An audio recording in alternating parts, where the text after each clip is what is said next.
Hey, how you doing? Tony Wasinski, official aviator podcast, Redline Radio. And here he is, Frankie Berkasay. He's got a couple Miller Lights. Hey, how you doing? I'm doing okay. If you notice, I've got this big bag of Bugles in my hand, and I find them to be quite delicious. All the salt matched with the Miller Lite is unbelievable. It's a beautiful snack. It's sodium. It's salty. The texture. I love a good Bugle to go with my Miller Lite. Sitting at the bar, bottle, can, draft, whatever it is, I'll grab it off the little thing. What's that called? The pincher? Yeah, the pincher. Yeah, and it's just, you pull it off, you have the bartender, you hear that sound, bag of Bugles. Yep. But this is more about Miller Lite, not Bugles. But it's also about just being in a bar and having great tasting, less filling, and enjoying a Bugle while I'm having my Miller Lite. Exactly. Because I love a chip with the Miller Lite. It's a dependable beer. It's a dependable beer. So cheers to keeping things uncomplicated since 1975. Miller Lite has been a beer that you can taste while you depend on. No games, no gimmicks, just great beer for people who like beer. Mm-hmm. Exactly. Miller Lite, the premium, 96 calorie, great tasting, less filling, best Pilsner of all time. Go to MillerLite.com/Redline to find some delivery options near you, or go into basically any place they sell cold ones and get yourself some great tasting, less filling. It's Miller time. Celebrate responsibly. Miller Brewing Company, Milwaukee, Wisconsin. 96 calories and 3.2 carbs per 12 ounces. Hey, how you doing? Good morning, good afternoon, good evening, Chicago sports fans. This is Barstool Carl. And White Sox Dave. Chief Eddie. And this is Redline Radio and All Gas, No Break Chicago Sports Podcast, brought to you by Barstool Sports Chicago and brought to you by great tasting, less filling Miller Lite. And I don't know if there's a better time for a Miller Lite after a 9-hour road trip home from Pittsburgh. These guys drove. Yeah. Chief and White Sox. take But 9 you guys hours? drove out there on the way out. How long did it take on the way back? I don't think it was quite 9. It took way longer on the way back then because we ran into some like traffic spots. Did it actually? Because I have like that theory where your way back you just add 2 hours mentally.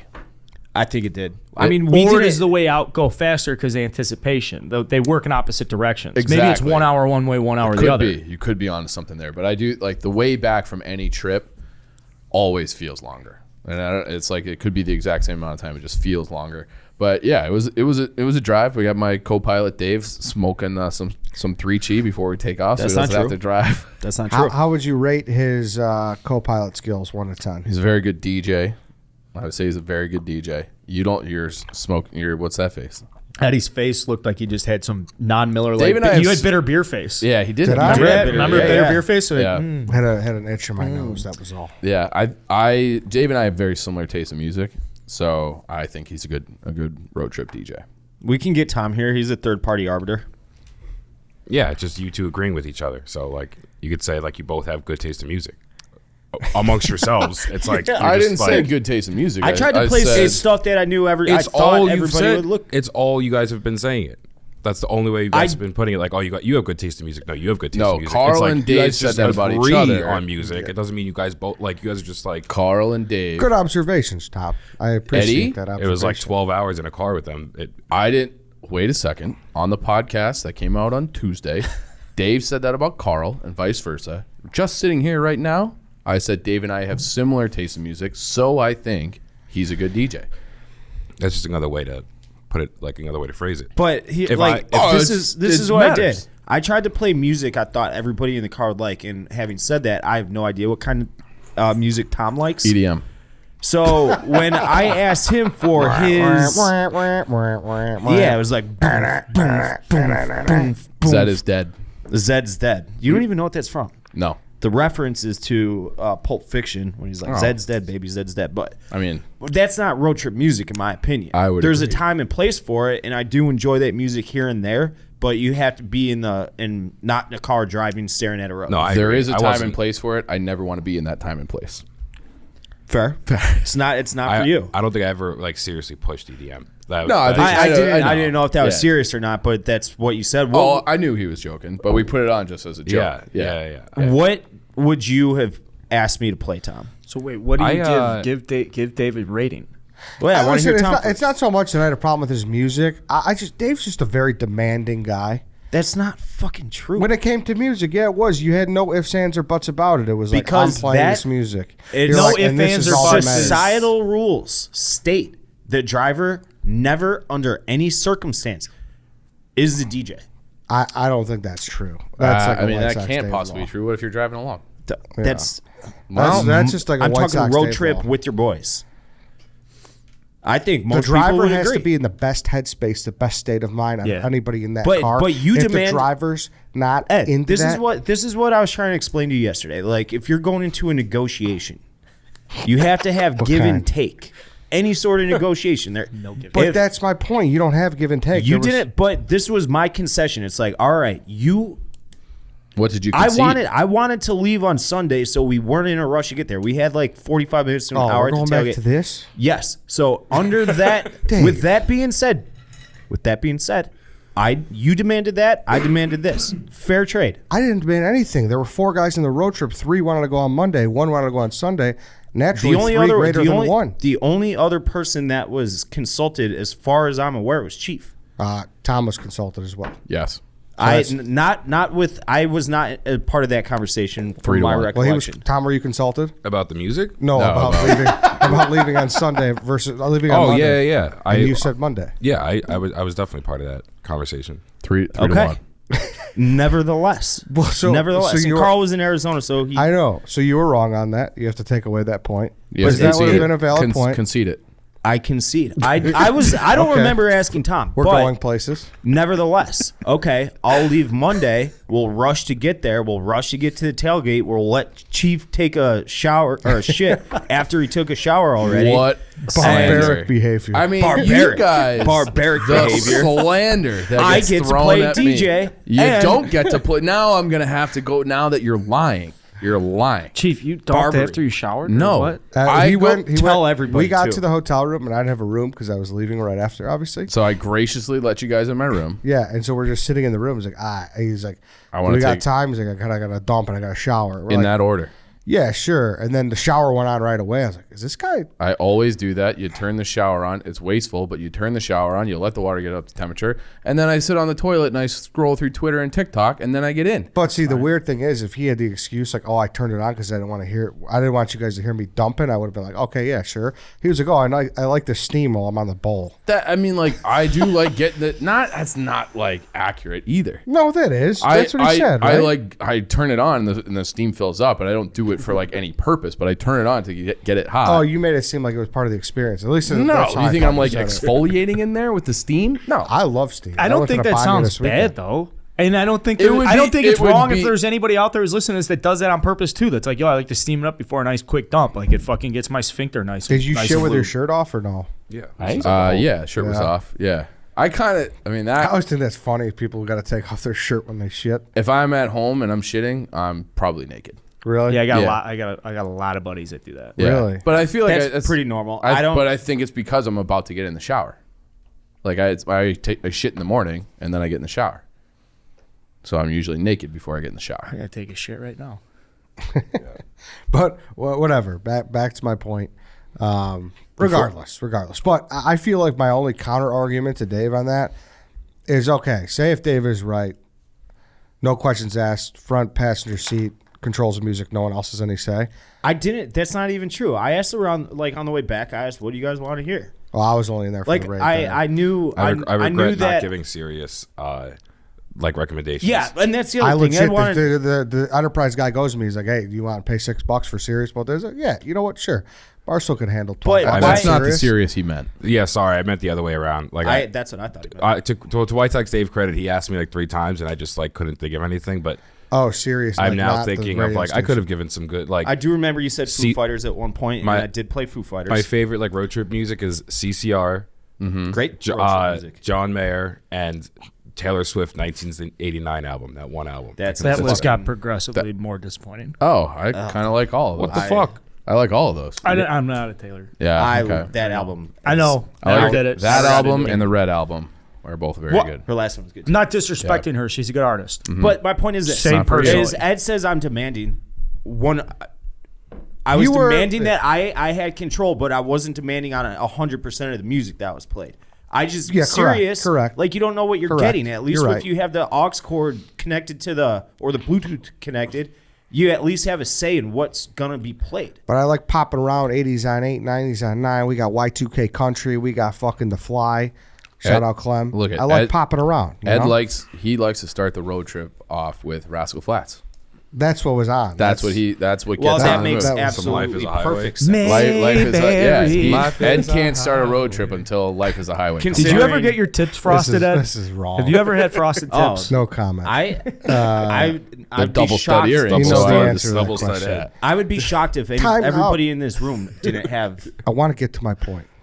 Go My ahead. point is, and you're the third party arbiter because you weren't there. If he does demand the aux, isn't another mandatory thing that he has to control the directions as well?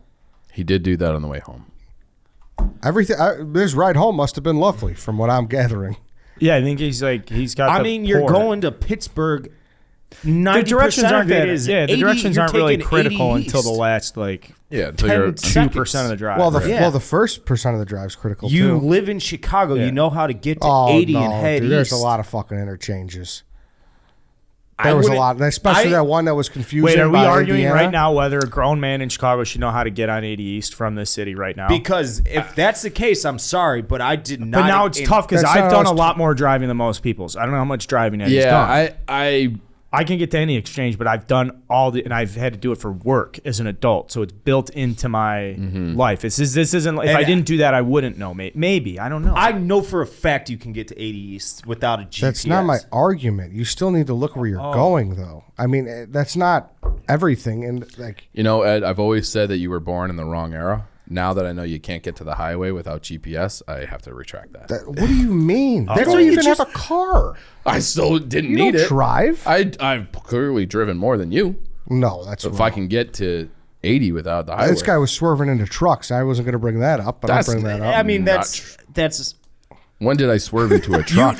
you hit the rumble strip a couple times. Might have been avoiding something. It Or was- maybe actually you were at that looking at point, your maybe phone. yeah, I might have But had it's to, fine, I might have 'cause had it to would've- pull up directions actually. now I that don't think like of it when the my driver's on his phone. point, can I defend my point one more time then? I am like 100% religious on Waze. So whatever that thing tells me to do, I do. Like I don't prescribe to like, oh yeah, you just take this to there. Eddie did. Ever. I drive to work every day. It's pretty much the same route. I put in Waze every single time. He did I go to work. also Every help single time. with through Waze from the back seat helped us avoid a speed trap. I will say Yes. that too. That's That good. helps for that too. That's good. Like that shit profiling. matters. It does. Dave, I mean, what's your face? You look like you saw a ghost right now. Because he's saying, like you said, you only need GPS or directions the last 2%, if that, of the trip. Yeah, but It's like you know how to get to Yeah. 80 East, and you take that for 450 No, but you need to know miles. if you go express. You need to know if you go local. There's little things like that that Waze helps you with, and I swear by it. That I mean, then My you dad- should have brought up Waze. You never said, "Hey, you should be using Waze." He did use Waze though from the back seat when I was driving. Okay, fine. I'm in between both of these because if I'm going home and I got to take the Dan Ryan, I do pull up Google Maps just to see if there's an accident and if I have to do local That's or what express. I But I have don't to, follow yes. it. I don't need it on. I just look to see You like, have to. am I going local or express. Because you like if you get burned by that and you're like I did that. I remember one time I was coming home from my old job and I was like, you know what? I don't need to check this anymore. But do you follow Waze when you drive in here? Say you're going down your normal route. You're going east on Belmont, and then all of a sudden it's like take a right on Western. Every Will you single take day. a right on Western? Yep, I will every single even time. if you even if it's against your blue-blooded Yep. fucking. Okay, but then 95% of the time. 95% of the time, you have to admit that is extremely atypical, and nobody else does that. Yeah, I don't disagree, but I So then, why are you blaming me for being a bad co-pilot and not giving good directions when you're the only one that operates that way? Wow. Because I wouldn't need directions to get to Ed, I-80. Concede. I'm not conceding. Concede. I'm not- Oh, who's hard headed now? Concede. Well, okay. I'm not conceding. He could have offered. I could have offered had to the do GPS up. He could have offered. How When about you that? said there were no ifs, Now ands, it's or an buts offer when you thing. got in, what do you mean? I mean, we couldn't get on Lakeshore Drive before he was like, "Fucking, who's got a fucking cord?" Yeah, Tom crawled back Yeah, there, grabbed because my that's dip. that's the Yeah, that's it the was- division of power in a road trip. The guy in the front seat, passenger Okay, seat. can we get to the next thing? Can we get to the next thing? What's the next thing? What about popping a certain gummy in? Yeah, I wanted to make the ride a little more enjoyable. I had to sit next to you. And first of all, like, did you need or want to switch when we drove back? No. It's 7 hours. You shouldn't really need to drive or switch. Correct. But, if someone's criticizing me saying I'm swerving into trucks. I wasn't criticized. I mean, you were looking at your phone. Everybody does it. No, I think don't if it's look at my over, phone I don't on mind it. a switch. I don't mind a switch after 3 hours of driving. Yeah, that's all it was. I did that Unless for- it's my car or something. We're all in my car. I'll be like, Yeah. oh, whatever. I'll I just mean, and one, you don't need multiple switches on that short of a drive. I did 415. Chief did like the last 245. Yeah, we stopped at what, Youngstown or something? Yeah, something. Yeah. How many miles total? On that? I think it's like 450. Fuck, you guys. One of you guys should have taken your own car and then expense the IRS mileage. We needed the big boy card. Yeah, we needed the room. The Mariner doesn't No, it have the doesn't. juice. 460 Would you miles. take the Mariner 900 miles round trip? At this stage in its life, that's not pushing the it. best. Is that a Honestly- personal question too? By the way, I don't want to like bring up. No, that's just not at this stage in that. Are you gonna car's have life. not like a burial, but are you gonna have? Is there a Ceremony. sentimental or like? Do you have a soft spot in your heart for that car, even though it's Have to. just kind of not? I don't want to say shitty, but it's an older car. I haven't thought about it yet. I haven't processed it to death yet. Even though it's imminent, I haven't processed it yet. Yeah. I was sad when I gave away my other car, my like high school car. Yeah. A little bit. Not like two. Like it was. Yeah, Yeah. but like a lot of, I know you and your buddies playing freeze out and just like doing dumb shit. And Yeah, well, it was a historic car. I freezed I think out your first Portland. car has. I thought that was your high school car. I No, thought- no. Okay. No. What year's that car? 2009. So it hardly could have been. Would you guys road trip again? You guys had to do it again? Would you fly out or would you drive out? I thought the drive was fine. Yeah, The I drive had is no fine. problem with it. Even though I mean, paid out. 7 hours. What is the flight? An hour and a Fly. half. Well, Manhattan Tom is like he's No, you guys he's just like No, you you're guys, perplexed. At some points, you guys just have like like you guys are just at your core the same person. So like every now and then, you guys just agree so hard on one thing, and then like I'll like be introduced to someone outside of this bubble, and they're like, "Why would you do that?" I'm like, "Yeah, right. Like, that is crazy." Like there once were- we got to Pittsburgh, everyone like Chuck and Big Cat, they were like, "Finally, like why the fuck did you guys drive from Chicago?" No, that's and a I was lie. like, "Yeah, Big you're Cat's right." A big driver. Big Cat made fun of me that I flew to Detroit. Okay. He's like, "Why would you fly?" Detroit. I can see why. That's Detroit's 4.5, 5 hours. Yeah. I mean, 4 by hours, the yeah. time you fly, like check in through TSA, drive Yeah. to the airport, it's 5 hours. I also like driving, but another part of that equation was just like we're company guys. The flights were $2,000 a piece. Yeah, Like, that was you the know, reason. That was Otherwise, like, I would have. we were just being But I'm like not- sorry for being a company man. I'm not complaining because I didn't drive, so you know. But it's you fine. still had to be in our presence for 14 Yeah. hours. It's like Which door sounds to door, awful. door to door. I just flew from New York yesterday. I left for the airport at 4:30. I landed at like 8:45. Like Yeah. you gotta and you gotta wear a mask the whole time. And I'm nothing against it, but it's just uncomfortable. You know, you're walking around, like it's just not Sucks. Like you have room, you could spread out. And if we had a big expedition, it's just I Yeah. prefer. I got back yesterday and I was tired, but I was like, man, scratch that itch a little bit. Like I would love to do like I'm like got in the mood for like a road trip, like a real one, like Yeah, like going a out big west, one. kind of like what you did. Yeah. Last that was in summer, right, Tom? Yeah, like the week of 4th of July. Yeah, Well, I mean, let's be fair. You're romantic. that's Yeah. true. Something like that. could true. Really, I would be interested if from this conversation and through like our audience, if we could figure out a way, those guys listen, like, what is the perfect number? Where's the equilibrium point for men and for like us, our peer group? What's the equilibrium point where you're like, I have to fly, I have to drive? I do think 7 hours is like the yeah, top that. Yeah. If we were I'd going maybe to Philly, top out. Yeah. Like I've done the Chicago to Connecticut, Chicago to Boston drive before. Oh. That's like those are like overnighters. You got to go. well, I do it all in one. I do it all in one thing. Yeah, So- I've done that a million So, times. but it's like I want to say to Boston that one time took like 20 hours. That was like, what the fuck am I doing? Yeah, see, that's a lot. Yeah. But Nashville's a lot from Chicago. I think that's No, No, that's not bad. It's What like is it? 6 or 7. Yeah, Yeah. I think not that's bad. about as I don't know. That's That's like the fine. max. See, a lot of people like, yeah. And see, I'm a little different too. I went to Southern Illinois. It's in Carbondale. It's Yeah. 5.5, 6 hours every time. So that's like, it was nothing. I drove to It was a Knoxville. breeze. I drove to Knoxville twice and back. That felt very long too. I don't know if that could have been like because of the hangover on the way back, but A lot of people drive to Nashville too because flights like 100%. You're always you kind of get fucked there for those. No, it's I like an early morning drive. Mm-hmm. You get in Nashville, but the problem is getting in too early. Then you can't check in the hotel, and then it's just awkward. Where you leave Yeah. the car, and then I'm gonna have some beers, and I got to go back to the hotel, check in. I'm drunk. Yeah, that's always the worst. Okay, real quick. Here's something else that's the worst. I'm gonna give you a scenario. A girl comes up to White Sox Dave. She's like, "I'm gonna jerk you off. Get that hog out." He pulls it down, and he's not manscaped. Oh my god, that That's would never nightmare. happen to you. Though. No, it wouldn't because Never I have happened to Manscaped. Thank fucking Christ. So, what's your favorite thing about it? The reliability, dependability, the LED, the lawnmower. So I like to shave my nutsack in the shower, and it's waterproof. Man, Easy it's as that. Huge. Huge. Can I Because the steam opens up the pores a little bit, it makes it easier. Yep. Is it more repulsive for Dave to say nutsack or scrotum? Scrotum's a gross word. I've always like. Actually, we'll talk about it after the ad read. I do tell my extended family that I have the Performance Package 4.0 from the global leaders in below-the-waist grooming. I mentioned it includes the Lawnmower 4.0 trimmer to tame my bush and score brownie points with my in-laws. Gift your Manscaped or the man in your life who needs it. I don't know if I read that correctly. I don't know if you did either, but we love Manscaped. We all use it. I had like a moment where Contest. where my battery ran out and it like ruined my day because I didn't have the battery for the Manscaped. So like that's how much it is ingrained into my like routine that I need to have that the Manscaped ring. 4 million men worldwide trust Manscaped. That's the Damn. size of a very large standing army. That is, Oh yeah. that's big. 4 million guys out there walking around, and don't be the guy with the nasty balls. 20% off. We'll give you good balls and 20% off. Promo code REDLINE at manscaped.com. Yeah, and if you want to go to that website, they got the ball toner. You ever use the ball toner? Yeah, I actually. Your nutsack will be like an actual bowling ball, like how smooth it is. Get the lean oil on it and everything. I thought I have like the CBD spray at next to my sink, and I thought it was the CBD spray, and it was actually ball toner. I put ball toner in my mouth. Didn't even taste that bad.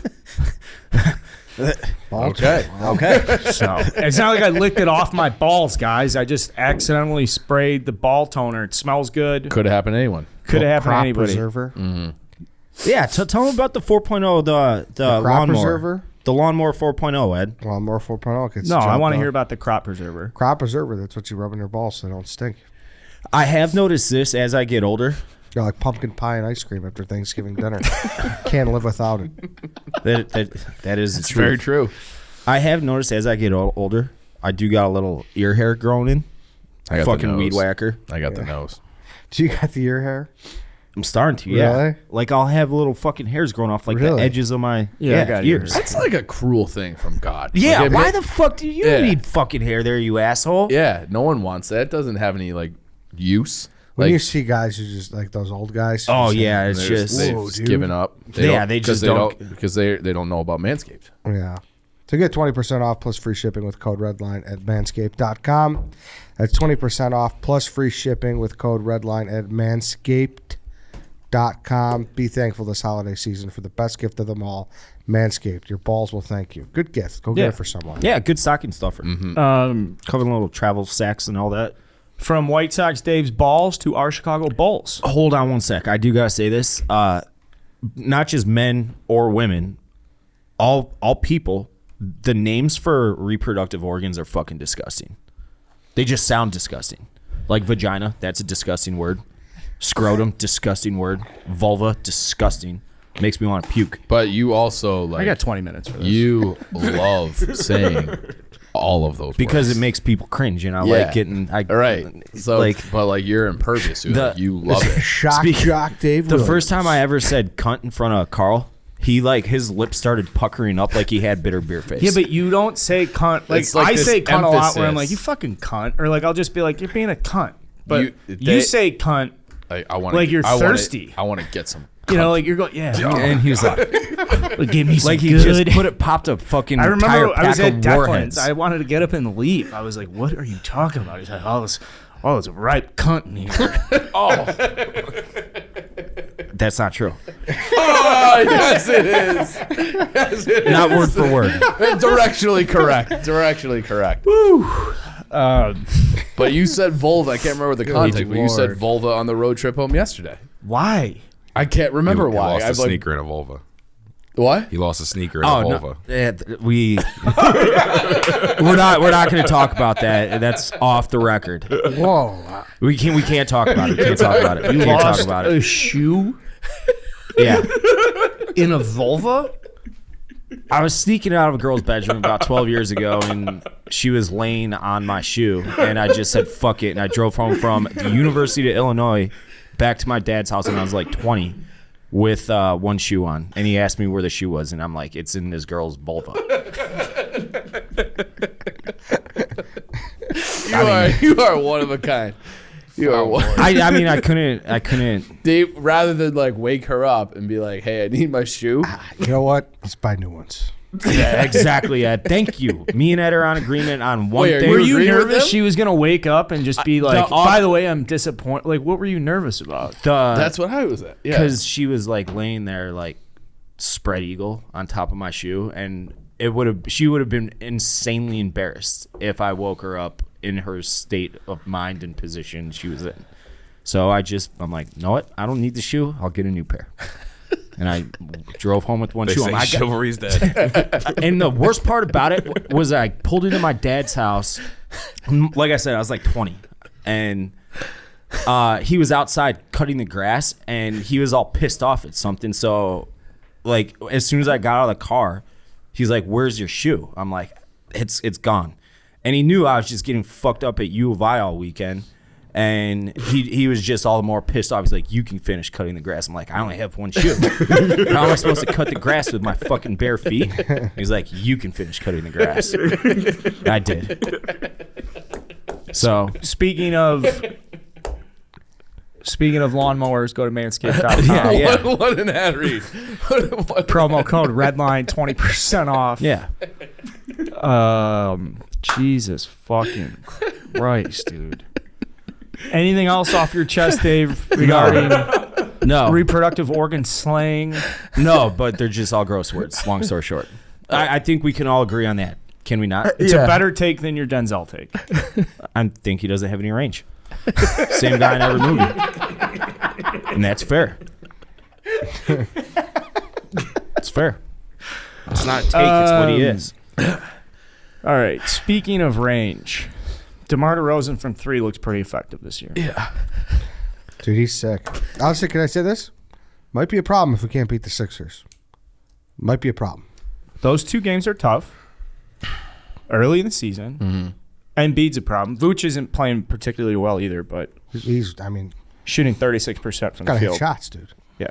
Like, that's what you do. That's the big value you provide. You gotta hit shots. Is it? But he gets a lot of. I mean, he gets a fucking lot of looks at the top. He of the does. key. Big Yeah. time. So it's not like they're asking to run the offense through him. He's just supposed to be like a valuable option when you get your shot and rhythm, hit it, knock Pick and it. pop. Yeah. What do you think it is? Is this the first time he's been like the third option offensively? Clearly third. Yeah. Right. Well, I don't know. Those Orlando teams were so weird. Yeah. You know, with Gordon and Oladipo. Right. Fournier. Yeah. Like, they had just such weird pieces where who really knew who was number 1 and number 2, to be honest with you. Whoever He'll watched get an hot. Orlando Magic game? Yeah. Nobody. He's gonna get hot. He'll get hot. Yeah, he'll be okay. But were you nervous like during the second game after the first game? I thought they matched up okay. I don't know. Well, the second game was just like you come all the way back again, and then like when you really need him, it just didn't happen. So of course, the spotlight's pointed on him right now. But I mean, I think that's just kind of the growing pains of this team. Like, you're gonna be days where you're mad at him. There's gonna be days like where DeRozan, we wanted Zach for that last shot. I mean, I think it's just all part of us like enjoying and like liking the Bulls for being competitive again. Yeah. Fourth quarter. This team in the fourth quarter is fucking awesome. They just light it up. Yeah. They just light it up. Like, it's got to the point where you almost have to take Bulls fucking money line every time they're down the fourth, because That's a good point. like live, Yeah. they're just great. Yeah. How about your boy? I mean, Ayo looks incredible. He's getting opportunities. We said last time we talked Bulls seriously, the Patrick Williams injury sucked for a lot of reasons specific to Patrick Williams and wanting to see his development. The other caveat, though, is like the bench isn't deep at present moment, and now guys are going to get opportunities in different mixes, and Billy Donovan can be more creative and shit. Like, Ayo's just taking advantage of his opportunities, and he doesn't even – like, I think we all agree, us here in this room, people that are Bulls fans, like, he's only going to get better.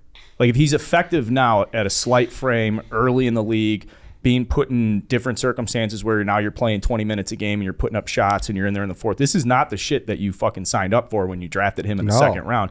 The fact he's responding well, I don't know how you go down from here. I think the progress, like, you just keep progressing up and up. Yeah. And he's like, you're right. Yeah. Like, he looks like frail out there. Like, it's just weird. It's like a weird, it's just not the Io I've been used to seeing at Illinois the last couple of years. He's wiry. To know that that's like the level, like, and he knows he's got that persona, he's got that, that flash in him. Like, I think it's just only going to get better. So, you were talking about depth. You got Kobe White coming back, correct? Great point, Dave. He's been cleared, yeah. That's a great point. I just don't, like, that'll be interesting to see how much time he gets with Caruso, because Caruso is obviously the first guard up out on the perimeter. Mm-hmm. And but Kobe's a good change of pace from Lonzo to, like, push the ball and run and run and run, where I feel like Lonzo can be more of a facilitator in the half court, where, like, we really haven't seen that from Kobe as, like, a facilitator in the half court, more of like a scorer in the half court. Yeah, like, I feel like, I mean, he's a high draft pick, and I guess Ben Gordon was too, but, like, I feel like there's some similarities there where he can play point guard or off ball, but he's like a primary scorer. It's like just a guy who can come in and get buckets off the bench. Like, you need guys like that. He should be able to wear down second groups too. Like, if he's coming in and take down, like, a second unit.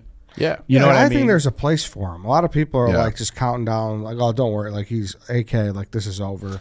Like, and I understand, he like, 15 points a game last year on a bad fucking team with bad coaching, bad everything. Well, not bad coaching, but you know what I mean. He's coming from a Jim Boylan era where it's like, I shouldn't say last year, but historically, like, Kobe, he's done well enough given the circumstances. Yeah, and that's and I get, like, sure, all signs made points to that because they cleaned house really with everybody besides him and Zach that they were given. But at the same time, I don't know. Like, of course, he's going to have to go out and prove it. Like, he's still not great at taking the ball to the rim. Yep. He's a better shooter. But you look at how thin this team's bench is. Like, there's a real opportunity for him to make things happen. Let me ask you this. If the opportunity arose to flip him for, like, a bench player that could protect the rim as a big, would you do that, given Io's emergence? Because I feel like that, like, Io... Like, his ability. He's got way higher an offensive ceiling. I don't even Kobe know. White does. Yes, I agree. Oh, okay, yeah, I agree with that. But, like, you don't need a ton of offense. Like, they have a lot of guys that can score. Like, I think that's something, like, down the road. I hope Kobe gets, like, good enough that they could.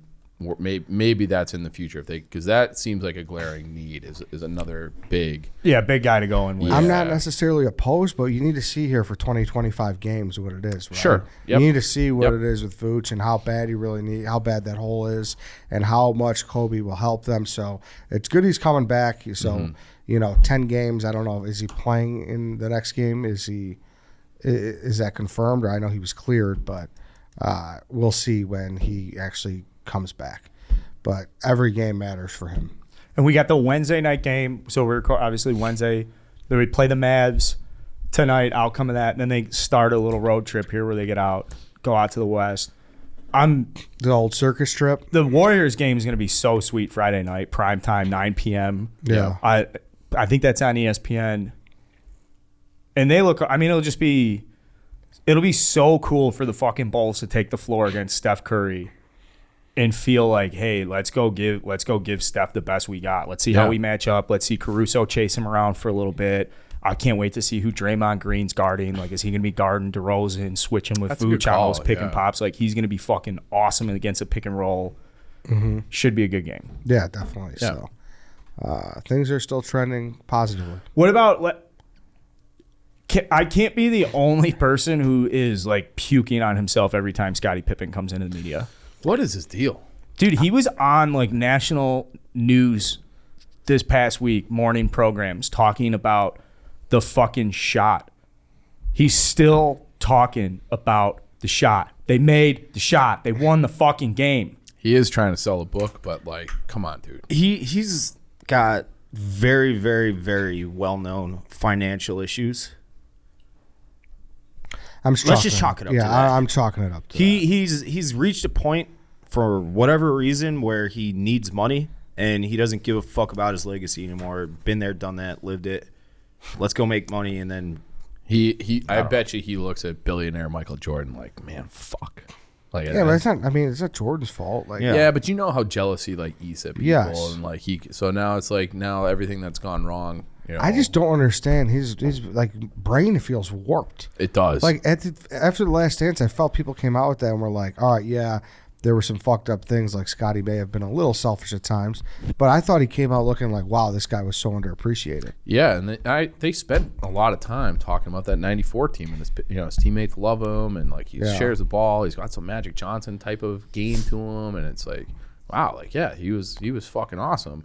But it's like ultimately, like they didn't get it done with those teams with him as the guy. Yeah. So like that, I'm sorry, like that's just the way it is, Scotty. Like let it go.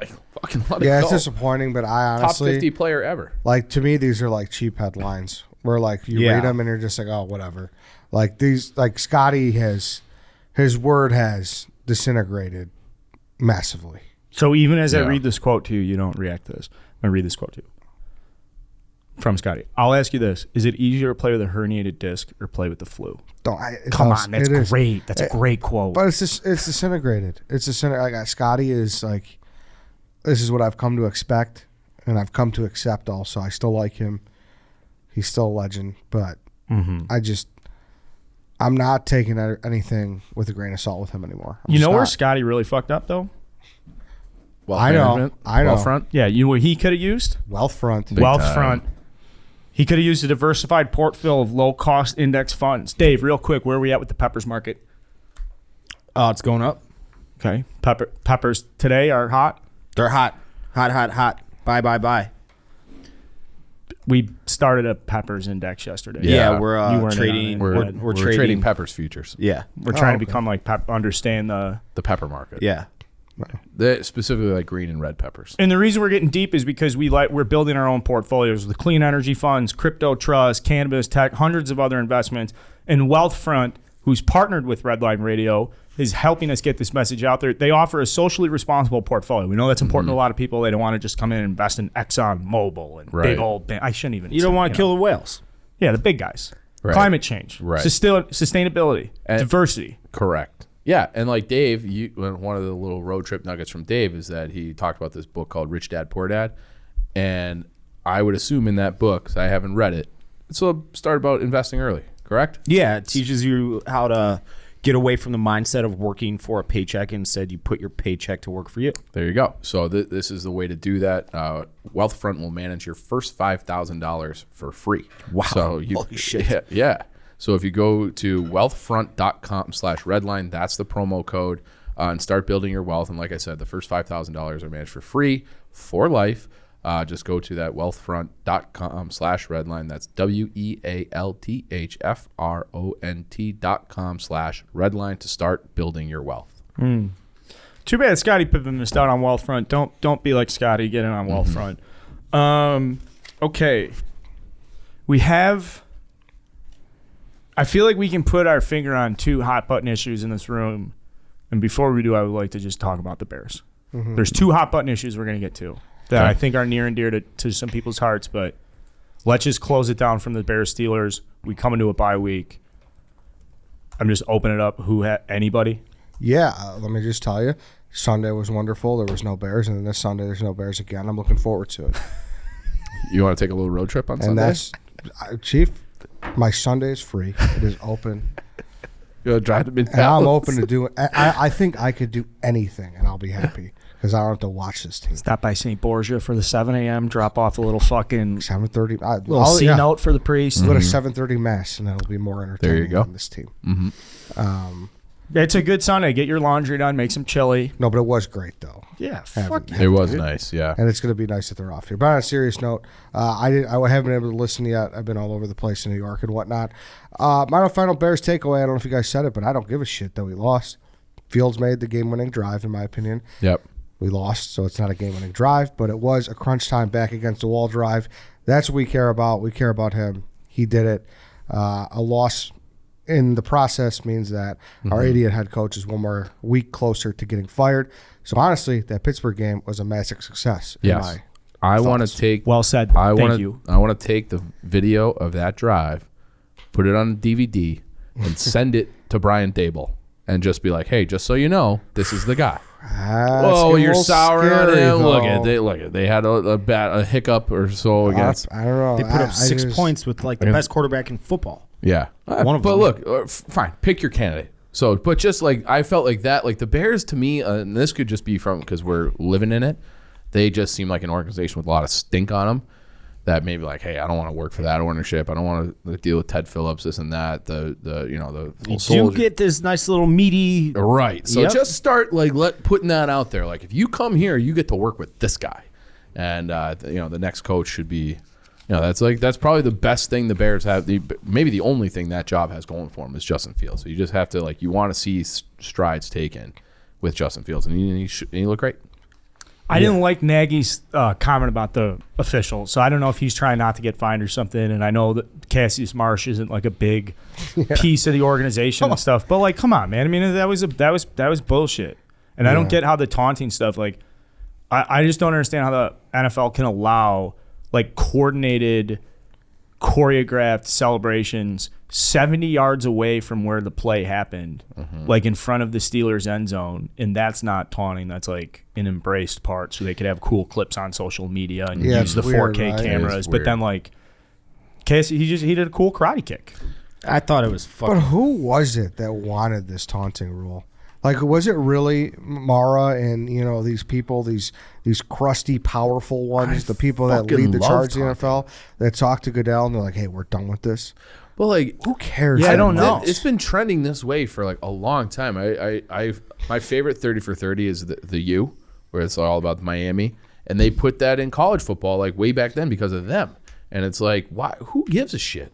Like, what's gonna happen? That's so bad if guys are taunting and dancing. Like, it adds gas to It's the an game. escalation thing, I'm sure, where like that happens, and sure enough, the next thing you know, There's a someone's gonna line to come draw for sure, but this and ain't it. smoke someone in the back, and This a ain't fight's it. gonna break out, and You can't even Fights look at what- someone now. Right. You can't look at somebody. But even like, I'm thinking of like moments in football from my childhood in like in the 90s and 2000s. Like, I remember T.O. spiking the ball on the Dallas Cowboys. Sprinting to midfield, right after yeah. a touchdown spike, and that was fucking awesome. Like that was like, I don't know why you'd want to take that. Like, that's an extreme. I don't know why you'd want to take that out of the game. I thought they totally got away from it for like a little bit, and then I remember being surprised when the end zone celebrations came back and they were coordinated. I think it was Eddie Jackson taking it to the house against the Lions in 2018, and they did like a big thing, and I was like, wait, are they allowed to do that? Are we going to get flagged up? And someone's like, no. The NFL said now for like big play scoring plays, you can do that.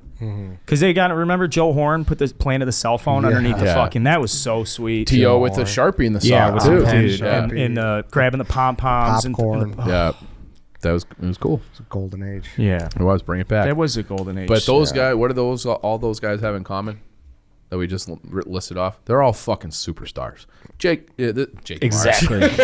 I've been making the same mistake, ironically. Yeah, but like this guy, Cassius Marsh, like, you're not good enough. No. I'm sorry, to do a karate kick in midfield on Monday night. Yeah, you're not. You can't do a. He's bouncing around from practice squad Just to practice such a squad. big play though on Monday night I after he's been on understand, but, practice like, squads They give and him stuff. And he's fucking probably his- been getting up every day being like, "Yo, if I got my shot," like, dude, that was his shot. That was his play. Yeah, sometimes like your just body takes over you.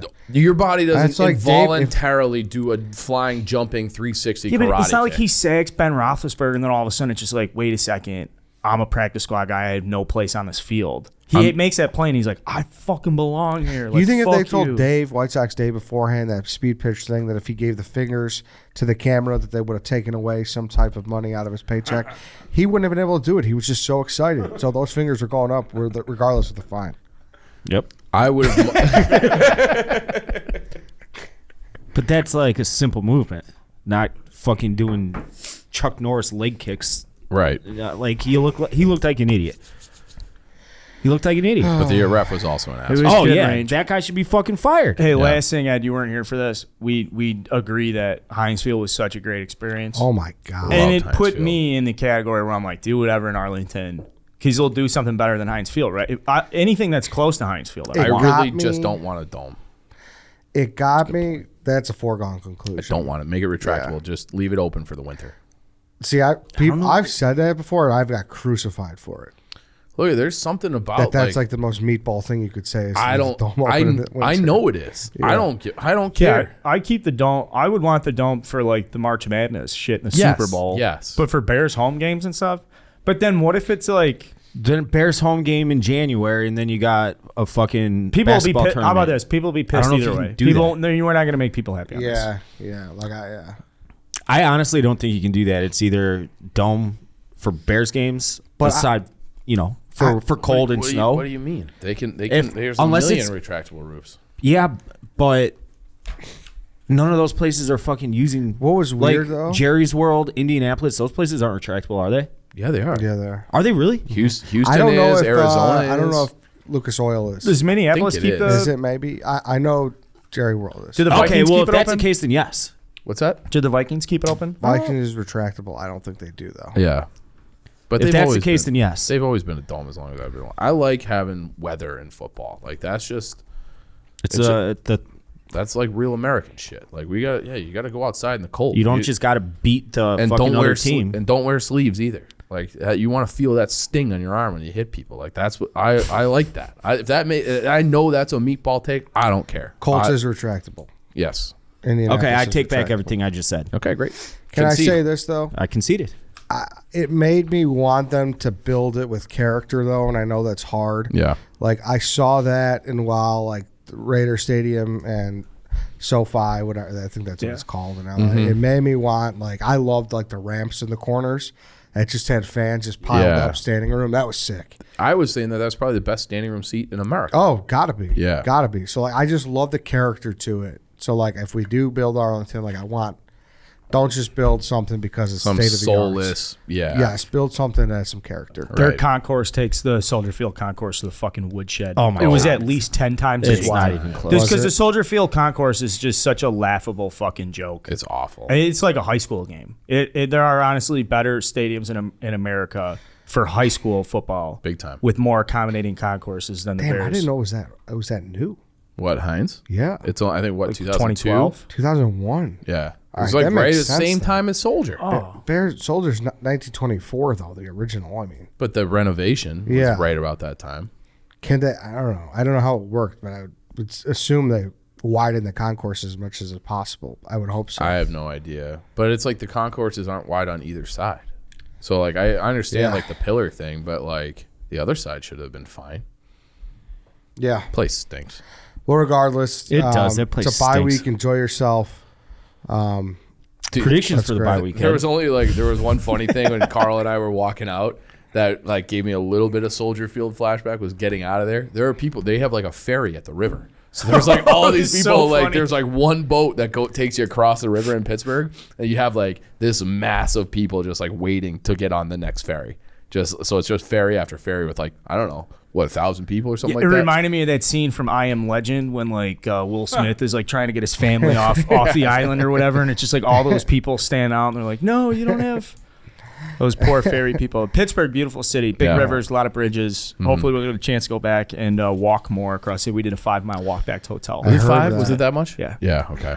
So I heard that. Yeah.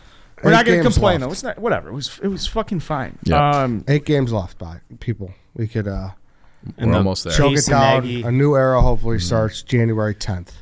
Somebody was reporting January the Bears are looking for candidates already. I heard that this morning too. I heard a rumor. What was it? Say it. I love rumors. I heard a rumor that John Harbaugh is being talked about. Jim? Jim, sorry, not John. Oh, that's I don't like that. Less exciting. I know. I was I, like, said, how are we I gonna- said John because I was looking at the Baltimore. Baltimore's on our next opponent. mean, It's he's- Jim. Sorry, Well, what's Michigan. it? Jim profile's better for the NFL. I mean, he got would do the better. Niners to a Super Bowl, but Patrick Willis, who's the other? Navarro Bowman. Those are some good fucking defenses. Yeah, and I know people are Kaepernick. going to say like, "Oh, of course," but I've heard like it's actually being talked about. It's not just Harbaugh. You know what I mean? That's one of those that's always thrown out there. I don't know how to feel. Like I know like from our job perspective, it's like, well, he would be entertaining. But I don't know how I feel about from a football standpoint. He's gone on PMT, right? He has, Yeah, yeah. he has. So we could probably get him in here. Maybe. Yeah, I just want. I don't give a fuck. I just about want- that. yeah, I I just just want wanna to win. coach. I want the Bears to win.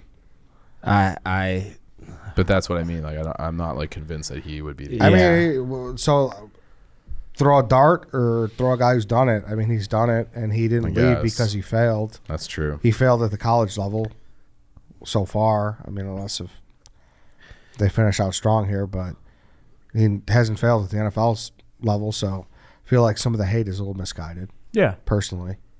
I agree with that. I think the Bears, certainly, you look at the team, that how the fuck they lead the NFL in taunting penalties and stuff. Like, they could probably use a little bit more discipline, maybe, or at this point, we're just so battered that we're willing to look at it. And that's good news. On the subject of coaching changes, the Blackhawks have acquired 4 points in their last 4. Derek King undefeated. Yeah, like, they're picking up points now. They changed the coach, and they're a good team now. Yeah, sometimes it might just be that simple. It's like they are. It just seems like everybody's playing looser and better. Like they're having fun. They're playing on instinct. When you would watch them under Colleton, it just always felt like they're like running around and like they're thinking. So like everybody's like a half step slow. Like even guys like Jake McCabe came in here, and I have always loved his game. He sucked for the entire month of October. His last 2 games, he's been pretty good. Seth Jones was the best player on the ice last night, so everyone loves to hate on Seth Jones. He is somehow second in the league among defensemen in scoring through, like everyone's like, oh, Seth Jones sucks. He's putting up points, and he's been more than fine defensively. He's a very good player. Murphy and DeHaan have been very good, and they're going to start getting some of these guys back from injury and COVID. Hagel's out 2 weeks, but Strome they're finally letting Strome play center, and he's been effective. So Kane to Brinkett with Doc, that's working. And then it's like, it's one of those things that from the Quenneville era, like he was always creating that competition for like those middle 6 wing spots. And you saw that last night too, where like Kara, Jujar Kara, who they signed him to be like a 4th line guy, but he plays an honest game, works hard, goes to the net, physical when he has to be, responsible defense. He's not good, but he's serviceable. And with guys out, like, hey, like that guy earned a spot and he got a goal last night because he just plays the game the right way.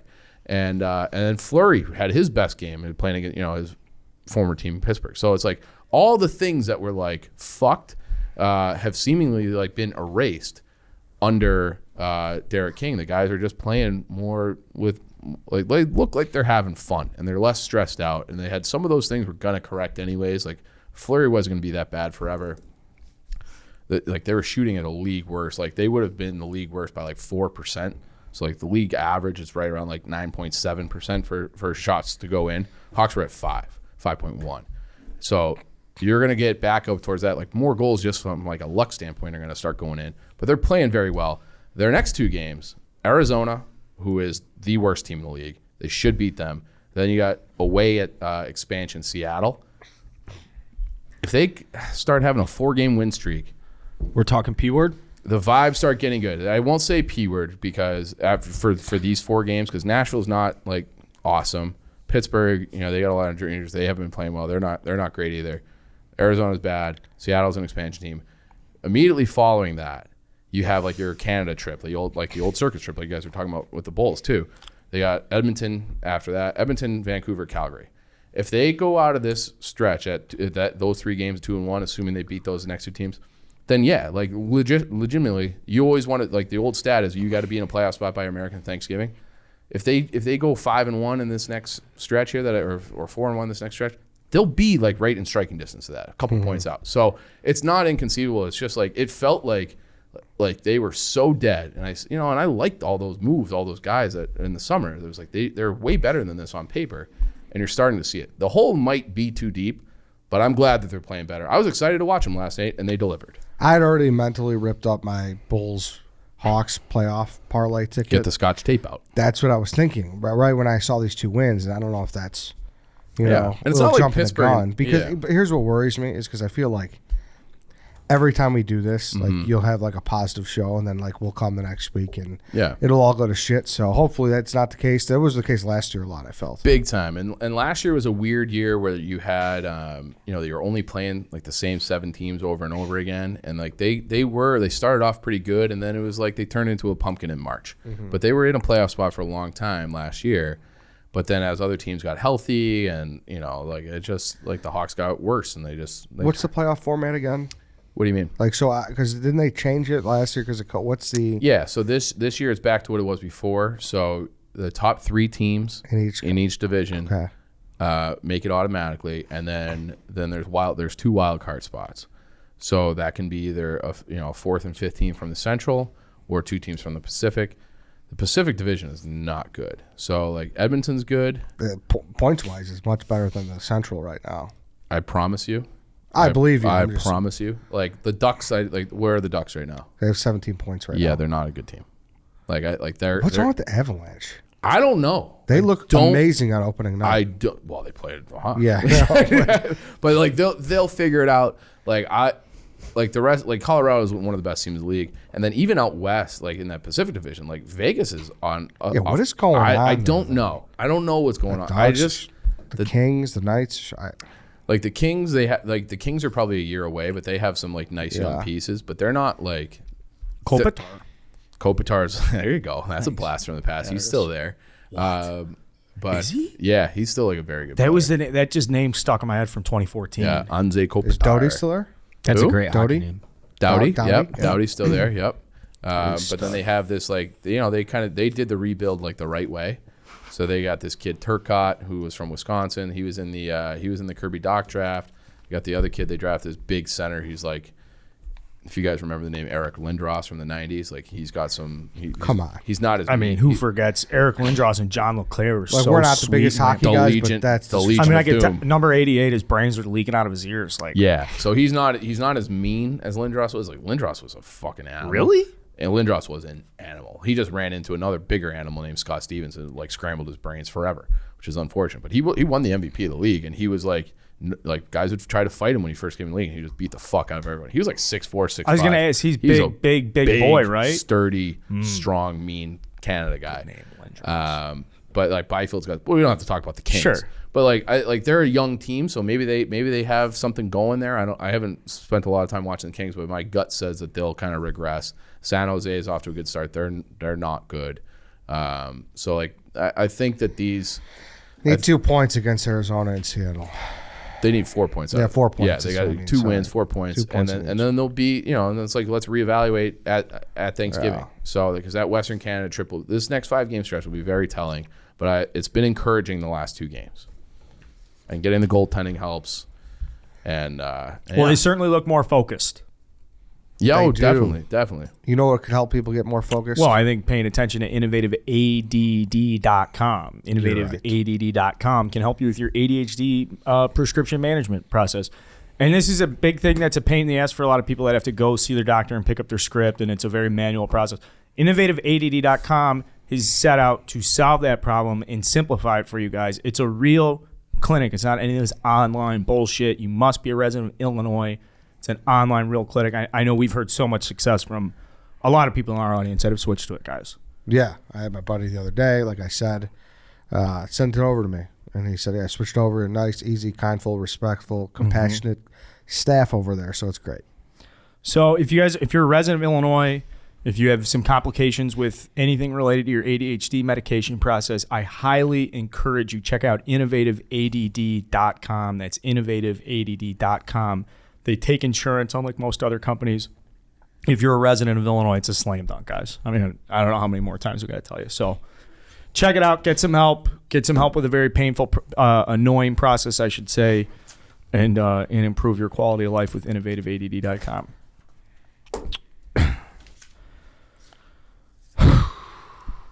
All right. Yeah, I'm good, man. Feel like it's a lot going on. There is a lot going on. Because like we started, it was like I'm not, before we got going, or maybe at the start of the show, like some of the stuff I'm not overly passionate about right now. Like the Bears have kind of sucked us out. You know, the Hawks are building us back up. The Bulls are there. No one's fucking around with the Bulls. I got some personal stuff that's great. You know, Illinois wins another road game. That's great for Bielema. Illinois basketball's back. I'm not really into the very first part of the college basketball season. Brother Ice plays Mount Carmel this weekend. You know, there's a big one. Yeah, there's some really cool stuff going on, but then it's like you feel good about shit, and then it's like you go back to the Bears, you go back to the Hawks, and now the stuff with Major League Baseball where like they're probably going to get into a lockout. It's probably going to be the most annoying offseason of my lifetime when you take everything going in consideration, what these former Cubs are going to do, what's going on with the owners and the GMs. Like I'm going to be tracking former Cubs that are not going to be signing with the Cubs, and then I'll have emotions about the deals they're signing, and none of it is going to come back and help the Cubs. And now the Cubs fans are like, yo, we need to go out and sign Carlos Rodon and Jonathan Gray and It's like just crazy stuff. So I'm ready to just hit the fast forward button on all this shit. I really am. It's going to be a long and dog shit offseason. John Heyman tweeted, management source on the state of CBA negotiations. As bad as I've ever seen it. 2.5 months of pain. So you could take that one in two ways. One way, that John Heyman is the mouthpiece for Scott Boras, who is the agent that will probably have about $1 billion of contracts signed this winter. The other way you could take it, you could take them very literally and say that this is going to be a dog shit offseason. So this is how I gather all of that is going to go. And this is after talking to a few people behind the scenes, blah, blah, blah. So from my understanding, the owners, all they really want are expanded playoffs because it's more money in their pockets, of course. Aside from that, they are really content with how things go. The players want a whole bunch of things. They want to fix these service time issues, like with Chris Bryant when they held him down, all that kind of shit. They want a bigger piece of the pie. They want less spring training, less games, blah, blah, blah, blah, blah, whatever. Like, the players have a list of like a dozen different things that they want to ratify in this new collective bargaining agreement. So the owners, since they have only a thing or two that they kind of want, maybe not, maybe, they have all the leverage. And they're just going to drag it out and be like, nope. Like as far as I'm aware, like this is exactly what was told me, that the players could literally go up to the owners right now and say, fuck it, we'll play for free. The owners, since they have all the leverage, would just be like, no, you can pay us to play on this team now. That's how much leverage the owners have. So it's going to be long and ugly, and it's going to drag out until probably spring training, and we'll see. Aside from that, it sounds like teams are trying to jump this work stoppage that is due to start in about 3 weeks or so. But it's gonna be a shitty one. It's gonna be a shitty one. Yeah. No, Chief, you had like a surprise look. Well, just like the way that Dave said that, I found odd because he's like they want less game, they want less spring training. I was just throwing shit out there. At that okay, point. well, that to me, I was just like, so they want more money for less work. But that was all hypothetical. Me speaking off the cuff. Okay. The owners, all that the owners want, and this is not off the cuff. What the owners want is expanded playoffs. Aside from that, they're content with how things are right now.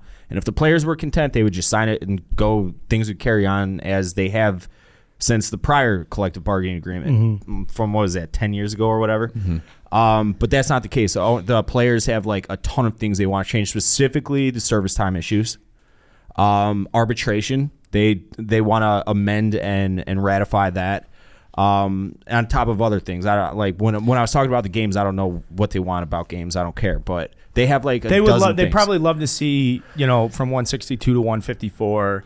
They'd probably love to see maybe the regular season end a little bit sooner, start a little bit later. Maybe there's more off days then baked in. You could take those 8 games away, still keep the same schedule. The players have a lot to ask for at this time around.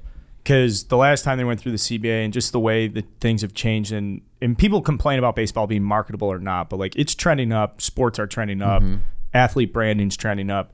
Where baseball is at this juncture where, like, to me, it's closer in the middle to where the NBA is so player driven and the NFL is so owner driven, and like the MLB's in this crux right now. And if you're the MLB owners, like you should come together and look at like how big the NBA has gotten from empowering players and supporting players. And like, there aren't a lot of disgruntled shit with NBA branding, except for Kyrie Irving and maybe some other low hanging shit off the top of my head. I'm just like, but for the most part, the NBA is like a fucking boys club. They love it. The guys love it. The culture's great. The guys, they like everybody's against making each other, a fuck ton of money, make a fortune. Can I ask a stupid question? Well, how did it get this way with baseball? Because like growing up, I feel like the stars were like a way bigger deal. Like if the money is bigger and the game is bigger, like there is no Ken Griffey Jr. Like there's no guy like that. Like they don't market their stars the way that the NBA does, like you said. But it feels like baseball used to. Like if you think of like all the historic names in American sports, most of them are baseball players. So like because I'm like, yeah, well, basketball, like LeBron touches the ball the whole game, and like baseball players get 3 at bats in 4 hours, or 4 at bats in like a 4-hour game. Like that's not particularly exciting, but it didn't used to be a problem. So I'm wondering, like, why is this a problem with marketing players the right way now when 20, 30, 40, 50, 60 years ago, it was not. Yeah, it's a good, fair question. I don't have the So answer it wasn't to it. stupid. No, No, I don't think so. it's but the game's also changed where like valuable players are being identified at much earlier points at their career, and all the training and infrastructure that gets you to the big leagues is way different. So now a 23-year-old can be in the big leagues and be some like high impactful player. I think traditionally with baseball, you look at these like legendary mythical players where maybe in real time, yeah, they're big superstars, but like the legend, and as time goes on, I feel treats baseball players more, or treats them better. And a lot of baseball players are looked at holistic, like in the 30,000 foot view of like their entire career. Like, oh, look at his entire body of work. Yeah. Like it's less about that one particular season or that one stretch run where you're like, dude, this guy had so many hits over his career. I think there's this inherent stuff about baseball that makes it, and like the other thing, they're playing so many games, and like it's so hard to catch a good moment. You could watch your favorite player for like 15 games in a row, and they hit like 150, and you're just disgusted with yourself. And maybe it is like just it could be like individual player personality too. But like I remember like thinking like, man, like Ken Griffey Jr. is so sweet. Like I would just collect nothing but Ken Griffey Jr. baseball cards. He was also, though, like a bona fide prodigy identified at a very young age, whose dad was like, like he's coming in with one of the all-time great prospect narratives of like, yo, you're going to play with your dad, you're going to take over the Mariners. Yeah, sure. I'm sure that's, but I didn't know that when I was 8 and when he was, killing it. But like Trout, so I'm thinking like smaller market, West Coast, like there's a lot of like parallels between like superstars of the generation between Trout and Griffey, but Griffey is like a way bigger deal. It's just on Trout at this point, though. You think it's more on him? Yeah, dude, I do. Like he's just some people like he's just kind of sticking. He's just Tim Duncan. Yeah, you know what I mean? Okay, all right. It's kind of on him. I'm sorry, and that's my. And that's takeaway from the fine. situation. Yeah, that's fine. Yeah. But like everyone like is barging on this door for the last how many years, and it's just, What makes him great is who he is, and who he is a guy who's like, yeah, I don't give a fuck. Yeah, like he's supposed to be like, such a psycho about preparing for the game that he like doesn't like. Sure, I'll do the Subway ad read, but all he cares about is his swing, what the other guy's gonna do to him. I don't know, but I love seeing him at like the front row at Eagles games. But it's like he's not there for you to see him. He's there because he wants to sit in the front row. Yeah, and cheer I for know, them. but It's not like where like A-Rod would compare him know. to somebody who would put themselves in the courtside seats to be like, But I guess look at me. I guess I wish we got some of that personality of Trout, like the rabid, like regular guy fan during baseball season. Like it's like he becomes a regular guy on November 1st or whenever the Angels season ends, October 1st. Yeah. And then during the season he's a robot. So it's like that is like a weird juxtaposition for me. It seems like he's two different guys in season and off season. Like I'd like to see more like regular guy Mike Trout. Is all I'm saying. They'll get there if they get some free agent pitching and they put him in October, maybe. They got a fucking tall. They got a taller. The offseason as a whole, just quickly with the owner leverage and the player stuff. I know what Dave's saying where the owners have leverage. I just personally have the mindset that the players, and as far as supporting baseball, I want to support the players this offseason. When the COVID pandemic stuff came out, there was a divide about like who's right or wrong, like the players, the owners. There was some split decision, like where the players are like, dude, fans are like, players, go play. Stop debating about prorated contracts and all this shit. Just go fucking play the games. And the players came out and were like, you don't understand. We're not giving ground to these owners because we get fucked. Historically, the owners fuck us. So this is how we want to go about it. So as we kind of get into this next wave, there's going to probably be a lockout. There's probably going to be some changes that come from this. I very much want to support the players 99.999%. I'm going to leave a little window open for when they're being assholes and prima donnas and stuff. But for me, the pendulum is fully shifted where it's like, take these players away, you don't have Major League Baseball. These are the best. Like you know how many fucking rich guys can come in and own and operate a Major League Baseball team? Like the Pirates, all the Pittsburgh fans out there were so quick and ready to bash the baseball team. I was like, dude, I love Pittsburgh. And they're like, yeah, fucking Pirates suck. It was literally the first comment from almost every Steelers fan that we interacted with was just how much they hated the fucking Pirates. So my point being, I think the owners are significantly more replaceable. I think as fans, we should support the players. 100%. Because those are the guys that are out there fucking Abso-fucking-lutely. The owners don't give a fuck. Now, So that's that. I want to get a little more specific into this offseason. Open the books. You mentioned Carlos Rodon earlier. I don't know what the fuck Sox are doing with them. I really don't. Were you stunned when you saw that? It didn't make sense to me, and the only way it makes sense is if and Han. Okay, so Han had a presser yesterday morning. All the info just came out today, like all the clips and everything. And he did say, so after his end of the season presser last week, he said that Rodon, like, they're not picking up the qualifying offer. I was like, what the fuck? Like, that makes absolutely no sense. And it sounded after that presser 5-6 days ago, whatever it was, that they're like, see you later.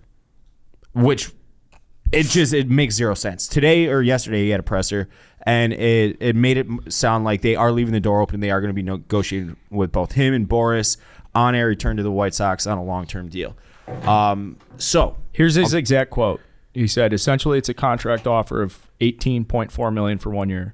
We made the assessment based on everything we know, which includes our needs and our other targets. This wasn't an offer we were comfortable making at this time. At this time, says Han. Yeah, no. So the door's open for him to return, but even then, it still screams of cheapness. Like, their payroll is going to be anywhere from like 170 to 180 this year. Go fuck yourself if you're pinching pennies. And I'm not talking about Han. I'm talking about Jerry Reinsdorf. Go fuck yourself if you're pinching pennies in the heart of your fucking competitive window. This guy's going to be a top 5 Cy Young guy. I know he fell off in the second half, but like it wasn't because of injuries, because he ran out of gas. Like, that's going to happen when you haven't thrown much in the last few years. But he is healthy, and he looked like, at least stuff-wise, really good in the playoff start he had, throwing 98, 99, so it's not an injury thing. And now that he doesn't have a qualified offer attached to his name, someone's going to go out there and give him 3 years at 45 or 60 million or whatever it is, because nobody's losing a pick now.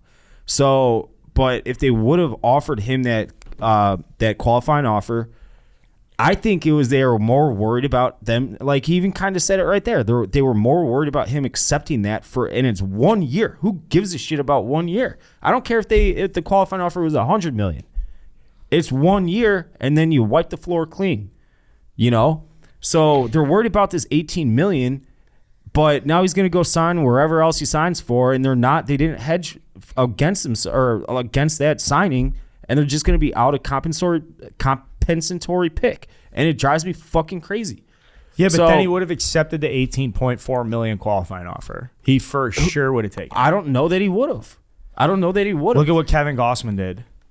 There's some good players out there that have recently done that. So I'm saying fine. It's a trend, Dave. And if you do give him the 18.4 and he's hurt, what's the starter market like right now for this offseason? Scherzer's a free agent. I believe Verlander is. Kershaw, I'm pretty sure is. I mean, there's guys out there. Gossman will be. He had an awesome year. He had a fucking phenomenal year. Desclafani. Desclafani's Jonathan Gray. John Gray. But, I mean, there's starters out there. There's some bigger names that are tier 1 names. But even if he accepted I don't think it, there's like big tier 1. Like Max Scherzer's a tier 1 guy, tier 1 name. There's some other tier 1 names that are trending down. Verlander's back on the market. Like you said, Clayton Kershaw. But then there's these more interesting guys. I think a lot of people are going to be looking what the Giants did. The Giants did such a good job going out and getting Desclafani, bringing Gossman back, and then there's one more guy off the top of my head. That's Robbie Ray. Robbie Ray. He might win the Cy Young this year. Corbin Burns. But my point is like, why are you worried about the 18 million? Really? Who gives a flying fuck about the 18 million? He's at very worst, he's pitching depth, and you wipe the floor clean with him next year and you let him walk because you can't offer him a qualifying offer. All right, based off this It makes me offseason, fucking sick. if you have to improve the White Sox to compete in the postseason against a team like the Astros, is bringing Carlos Rodon back help you? How can it not? He just had a 2.4 ERA and 180 strikeouts in 130 innings. If you that duplicate success, How did he do in the playoffs? I mean, he had a quick hit because it was the elimination game for him. So first inning he was 98, 99, no runs. Second inning they hit him around a bit, but I mean, that stuff wise it was there. Stuff wise, like it was there. So it doesn't even matter how he did. I'm not looking at the results. I'm looking at how he got to that point. He was fine. He was healthy. He looked sharp, but they had a quick hook on him, so they yanked him like immediately. As soon as he gave up like a couple base runners, he was done. Are you influenced at all by like the Cesar Hernandez and the Craig Kimbrell stuff when you look at Carlos Rodon? No, I don't want to hear the word budget come out of anybody in that front office's mouth. Like, there shouldn't be a fucking budget. You're a big market team. And if you really want to boil it down, like, as it stands right now, they're considered a big market team in the rule book. So for instance, the Milwaukee Brewers, small market team, they have more international money to spend. The White Sox don't. So if you're not going to spend it at the top of the market like a big market team typically does, then you have to spend it like crazy at the bottom of the market. Like, I'm talking international shit, draft picks and everything. You don't do that anyways, because that's what the fucking Tampa Bay Rays do. The Tampa Bay Rays have no problem paying a couple $1 million for a 16-year-old that you don't know if he's going to be anything. The White Sox don't do that shit. They did it once with Robert, but I mean, that was before the new rules kicked in that limited that sort of thing. I don't want to hear this kind of shit and then simultaneously say, oh, we made these moves to win a World Series, because this is not a World Series winning move. And you know that Han's the fall guy right now, at least in my opinion. He's the mouthpiece of the organization. You don't really hear Kenny Williams speak anymore. And it's because they fucking – and I could be missing something. And even when Han was in here a couple months back prior to the end of the season, he's like, I wish there was more I could say. But, like, when I hear people, like, either bitching or applauding moves, because there's so much more that goes on that the public doesn't know. So you can give benefit of the doubt there, and that goes for all sports. But – like, it doesn't make any sense. And I'll say this: Beef Loaf had one interesting theory that it could make sense, but it's harebrained, and he would even say that is that when they brought him back on the 1 year $3 million deal after they elected to non-tender him last year, there could have been a handshake agreement between him and Boris. Like the Sox and Boris saying, hey, like, we won't attach a qualifying offer if, like, he fucking hits his peak finally this year. You can let him walk. You can get him paid because there won't be a qualifying offer attached to his name, which scares teams away because then they lose picks when you sign the guy. So hopefully that, I mean, but at the same time, like, Boris isn't going to just be like, oh, yeah, now you can have Michael Conforto at a cheaper rate than what other teams are offering him because you said you wouldn't attach, like... I don't know. Nothing makes sense with that move. It makes no fucking sense at all. At all. Price fixing. It just doesn't make sense to me. I don't get it. The only thing that can make sense is if they bring him back on a multi-year deal. And it could happen. I have no idea. But I don't know, man. I feel like you got a good year from him this past year, and like I feel like you just kind of get to dodge a little something here, where it's like, yo, you give him $18.4 million. It's 1 year. I don't care if it's $1 billion. It's 1 year. It's a 1 year commitment. You guys showed that you guys already get hamstrung in the offseason about like. I get it. If you were the Dodgers, you would have already been out spending, and you guys had championships and stuff. But like, don't give me that. shit. No, it's I'm being a major serious, market dude. team. I don't want to hear anything about budgets. You're trying to win a World Series, and if you're penny pinching because you're worried about a guy's going to take a 1 year offer, then go fuck yourselves. It makes no sense to me. It makes none. You can't say, "Oh, we have to be mindful." If they were always going to be like, nearing that luxury tax, then that's fine. I understand you got to make budgeting decisions, but they're not. They're not even close to it. So what the fuck is 1 year of probably somewhat similar year to what he had this year, and at worst, okay, he stunk this year. Let him go. Yeah, it's not like tickets are going to be soft. Like, they shouldn't be worried about money. No. You're right. So, Is there any especially emotional attachment here, Dave? well, he's one of your guys. And he's third overall. Like, it's hard to kill your babies. Like, I think that's what got the Cubs in the worst situation. When they was non-tendered him, I didn't really care Theo until the fell end of the in love with these offseason. I'm guys. like, Yeah. I was like, it would make sense to bring him back because he doesn't have a market. Give him a few million. Like, yeah, sure. Well, yeah, I There's don't. there's no emotional. This could just insert X player. Unless if something was really concerning at the end there. That's the only problem I would have. But I mean, look, honestly, Because he was so good at. without Yeah, disrespecting first Carlos half. Rodon, he ran out of gas at the end and was not a factor in the playoff series. He started the elimination game. He looked good in the first inning or two. He flashed some good stuff. He was electric at the start of the season. He's got some big starts. Okay, then he you- finally turned into who the guy is that you wanted to. And now, after years to get there, after a high draft pick and all this stuff, the question's like, is this a guy that Because where you guys go to the next level is the Okay. championship series and compete for the pennant. You guys didn't do it this year, and he could have if he was that guy. So can you take that $18 million out and be like, all right, instead of $18 million to him, is there $60 million we can go give to this guy? Is there? I don't know fucking that this they're or going that? to do that. Hold out hope before you judge. What do you think Scherzer Well, gets? like he's also lived through Reinsdorf. Yeah, So, like, 100%. I've read this. Is book Reinsdorf before, I've influenced seen by this the Bulls movie. being good now? Honestly. Honestly. There's weirdly White Sox fans who believe that. I bet there's Really? theories I mean- about the finances and stuff where it's like, well, the Bulls are rocking, like we can take, it's all probably rolls up to one I mean, one balance sheet. Yeah. if it were up to me, they'd be bringing him back under. I don't care how they bring him back. He'd be on the team in 2022, and there would be another signing on top of him to really insulate and build a wealth of depth. But I agree with Dave. There should be $18 million for 1 year for Carlos Rodon for a Chicago baseball team that is projected to win 95 games for the next 7 years. Yes, Yeah. Like that. It's that's all kind it of boils down to. Like, That's all it boils down to me. but For 1 year, I 1 year. also do want to trust that Rick Hahn is looking at this, being like, all right, And I $18 million know to Carlos Rodon here, or $20 million to. You're like, dude, if they go out and they sign Justin Verlander and he's fucking electric. He was in a bullpen the other day showing 97. yeah. Coming off 2 years where he hasn't really thrown that much. Where like I guess he's been amped up trying to get back in the game, wants to make one more run at it. And I reserve the right to completely be like, I was wrong. Could you imagine I a would love to healthy be Justin Verlander starting Oh a my home God. game to Thunderstruck? Maybe the Tigers a little better. It's a fucking big fucking game. That'd be nice. That's one thing I would like next year is the Tigers be a little better. People were running this theory out there that the White Sox, since they had the division wrapped up in fucking May, Oh God, that they weren't playing anything. Rust versus rust. this is crazy. I said that Yeah. about the Brewers once. Yeah. But I mean, it's I not, think there's some validity. yeah, to I that. think they're Like, exactly not a ton of it, but like like you see that in hockey all the I time. would like the White Sox to have to play meaningful games next September because the Tigers Yeah. make a push, and the Tigers are by all accounts trying to jump the market. If you read baseball Twitter today, but it's I don't know, it's a weird one. But like I said, I reserve the right to be wrong. It's just on paper from the information that I know and I've been reading, and I'm talking strict public information. I haven't talked to any sources or anything. It's not a good look at this very moment.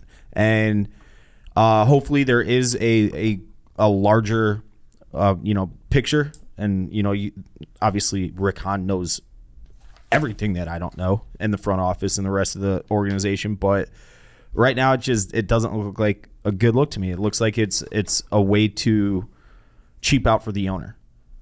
And like it didn't make sense. It did not make sense unless they bring him back. And he did leave that door open today that there could be a reunion. So I'm sure the sides are talking. I mean, everybody's like, oh, Boris Klein, White Sox won't sign him. Like, that's not true. It's happened plenty. They wouldn't have drafted him if he was a Boris client. No, Michael 100%, Conforto's yeah. a Boris Right, client, 100%. and by all accounts, White Sox are going to be heavy players on him. So Yeah.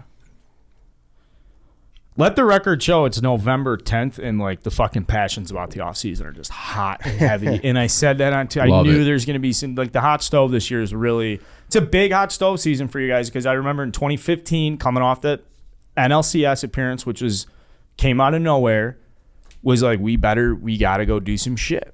And they fucking did. Now, granted, it was Jason Hayward. Okay? hey, they did it though. Granted, it was Yeah. Jason Hayward. They spent $184 million, and they got what was considered to be one of the all-time locks in the history of free agency. At all time, like this guy's going to slot in perfectly in this Yeah. lineup. He's going to be the perfect complement. It's going to be great. Fucking. Turned out to be, without a doubt, the worst free agent signing in the history of Major League Baseball when you rule out injury. Yeah. For somebody that goes out and plays every day. Is there Every day. Is this in an article somewhere, or is this been talked about? I think I put that out there Yeah. when the Cubs did their rebuild, and I was like, I know what we need to do.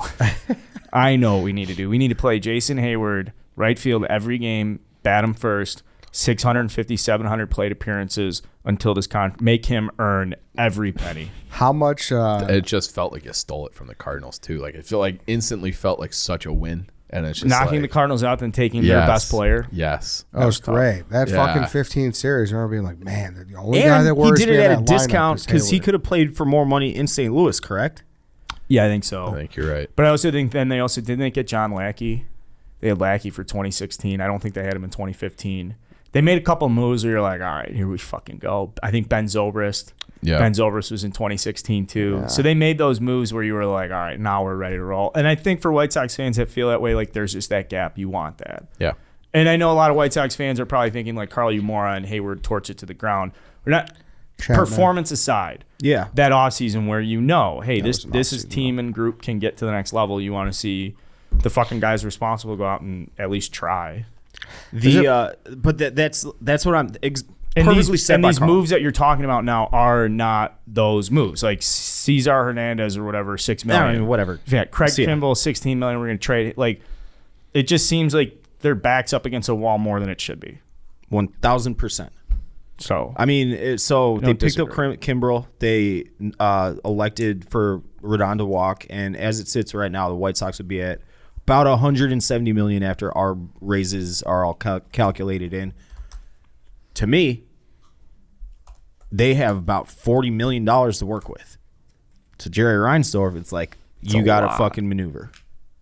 fuck, that's a lot.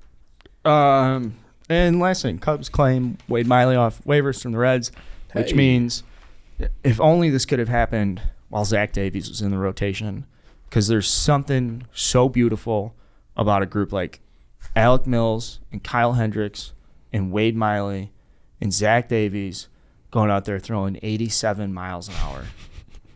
There's something about like Joliet Catholic having better velocity from their starting pitchers. It would be beautiful. It would be beautiful. It would it would be poetic. And it's Borderline maybe romantic. Or that's what I was sorry. Fuck, I fucked that up. And it kind of Romantic. it works in line with what I was talking about, where I just think the Cubs go and get guys like this, and they just spend their rebuild doing the David DeJesus, Edwin Jackson thing, where like they just getting guys that are good enough to make 30 starts and, and Sacrificial lambs. Exactly. So, last thing, are you St. Pat's at Sycamore or Big Sycamore game, at big St. game. Pat's? It's at Sycamore, 2 p.m. Saturday. You gotta go. Hey, get prepped for the bus ride up to DeKalb. That's a good simulation for those Yeah. kids for the state championship. Debating game. what to do. There's word You're about gonna have to like getting a drive by bar. my parents' house. Oh yeah, up at Sycamore. Yeah, that's, They're out that way. Yeah. That's not far at all. So are you going to do like an alumni thing? there's debate. A bunch of us going to a bar because it's streaming. And, Oh, that'd be doing fun. that. That or would be fun. Or going to the game. So we'll see. But huge game, St. Pat Shamrocks. Get it done, and then you, if you play the winner of Naz and Fenwick. So, but Sycamore's tough, so it's gonna be a tough game. Oh yeah, those kids are, and they got Yeah. plenty of room out there to spread out and grow. Sycamore kids are big kids. big country bumpkins? They Yep. are like shout out Sycamore. It's a good spot. It's a Yep. good spot. I got Naz- a good buddy from Sycamore. They Naz got the Fenwick's Speedway a out good there. game, too. That is true. They got the Naz Fenwick's huge. Yeah. The battle of the fucking West Side Italian roots, right? Aren't those big Italian populations, or am I stepping over my bounds? I don't no, know. no, Totally. no, no, no. Yeah. No, not totally. Elmwood Park is a little more Italian. Than Okay, yeah. Oak Park, but Those Naz kids they got good. When we were around, Roadrunners weren't shit. oh yeah, they got Racky from Driscoll, and it's just been unbelievable for them. I had a fucking. I'm going to the Carmel Rice game. Oh, this is what I was going to say. It's gonna be sick. Listen to this. I was supposed to go to Medieval Times with Clem and Large, and I think Robbie. And I think they were going to Clem and Large were going to bring their kids. And it was going to be Here? like, no, out in Jersey. Oh. And it was going to be like a family night out at Medieval Times. And I had proposition Clem where I'm like, yo, if this Medieval Times thing comes together, like, I love the Times. Like, please consider me. And so I put it together. Like, yeah, I talked to HQ. They were like, sure, do the travel. I was going to go out, spend the night in Hoboken, go out with Cons, just be an idiot. Mm-hmm. And as soon as I found out Carmel Rice was on the table, it was like, there's no way. I missed Rice versus Marist to go to state to be in Jamaica for my buddy's wedding a couple of years ago. And like every now and then I just love high school football. it's the best. Yeah. So it's a sacrifice. I'm very happy. hold to on. make. On this Very note, happy to make that sacrifice. on this note, someone DM'd me today asking if I still had my Edgy Tim subscription. Now, I have a Rivals subscription for Northwestern, their Rivals page, and I thought that Edgy Tim automatically came with that, but I'd never, ever go on Edgy Tim anymore, maybe a time or two a year. So I thought I did, and apparently he was shitting on St. Patrick's. It was the St. Pat's guy, and he was looking for someone, because I mentioned having an Edgy Tim, like a subscription earlier this year on a show, and apparently Edgy Tim shit on the Shamrocks this week, and they want like legit bulletin board material, but nobody has a subscription, so they were looking to me to like copy and paste. Oh, really? The That's article funny. for him. That's funny. I'll show you in a bit, but yeah. So there you go. Getting into the high school message board's a different game. Yeah. Oh, yeah. I was big into it in high school. Oh, huge. If you're in high school and you're not on a message board, you're not really in high school. You're not following sports, following the recruiting stuff. Nothing better than finding out that somebody in the area got upgraded to a 4-star. Oh, yeah. That was big news. Yo, you hear about the fucking kid out at Bolingbrook? We were all super pissed off when Durkheim was only It's like, named he's a already 3-star. committed. He already committed. Committed after his junior year. Dude. Did you hear about Julian Wright from Homewood Flossmoor? Fucking Bill Self was at the game. All right, loaded show, local show, no guests this week. We'll be back next week with a lot more shit. Off week for the Bears. Everybody enjoy their weekend. Get some fucking rest. Until then, all gas. No breaks. DJ, play that shit.